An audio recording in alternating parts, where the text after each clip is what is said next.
मेरा नाम शोमा दास है। मैं एक फ्रीलांसर आर्टिस्ट हूँ और कालीबाड़ी में मैं सारे जो स्टेज और आर्ट के काम होता है वो मैं करती हूँ।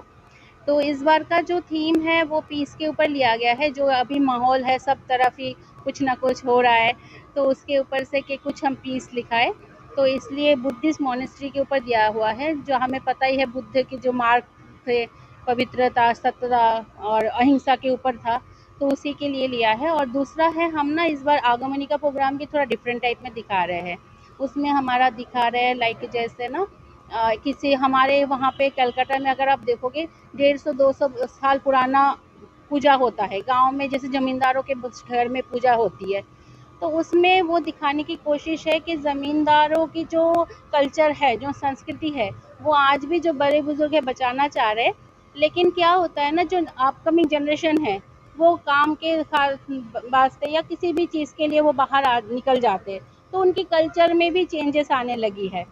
तो इसलिए स्टेज का भी हमारा इस बार दुर्गा पूजा का ही थीम रहेगा, जिसमें हम एकदम ऑथेंटिकली जो पूजा होती है, जिसमें आप देखोगे सारे नेचुरल मटेरियल को यूज़ करके पूजा होती थी। तब ऐसा नहीं था कि थर्मोकोल या प्लास्टिक की चीज़ें यूज़ करके पूजा की प्रिपरेशन होती थी।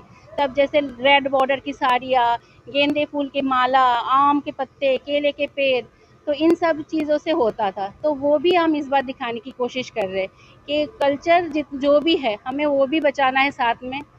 तो यही है इस बार का। पर्यावरण को देखिए, डेकोरेशन के लिए ना कुछ चीज़ें हमें होता है कि आज ना चाहते हुए भी आर्टिफिशियल या केमिकल चीज़ें यूज़ करना पड़ता है। तो कोशिश हमारी रहती है जितना हो सके। और ये 4-5 दिन का वो होता है त्योहार, तो पेपर का लाइक पीओपी वगैरह या क्ले का यूज़ होता है, मिट्टी का यूज़ ज़्यादातर हो, कपड़े का जो डिकम्पोज हो जाए। जो होता है ना एक ड्यूरेबिलिटी के ऊपर भी, क्योंकि भारी चीज़ें, मिट्टी से बनी हुई चीज़ें डिकम्पोज तो हो जाती है, लेकिन वो हम देखिए इतने बड़े स्टेज में क्राफ्ट में यूज़ नहीं कर सकते। हमें हल्के ड्यूरेबल चीज़ें चाहिए जो ईजीली हो जाए, जिसको हम कार्व कर सके। तो इस वजह से थोड़ी सी थर्मोकोल का यूज़ करना पड़ रहा है। हमारे एक्चुअली जो बंगालीज होते हैं उनका छठे दिन से षष्ठी से शुरू होता है, जिसमें हमारी बोला जाता है कि देवी की आगमन हो रही है। तो उस दिन हो रहा है 9 अक्टूबर से 13 अक्टूबर को दशहरा है। तो 9, 10, 11, 12, नवमी 12 को है। तो तीनों दिन हमारा कल्चरल इवेंट भी रहेगा, दुर्गा पूजा मंडप भी सज्जित रहेगी। तो विसर्जन आपका होगा दोपहर को 13 को। हाँ जी, सिंदूर खेला जाता है। इससे हमारे ना दुर्गा पूजा माना जाता है, ऐसा नहीं है कि माँ देवी माँ आ रही है।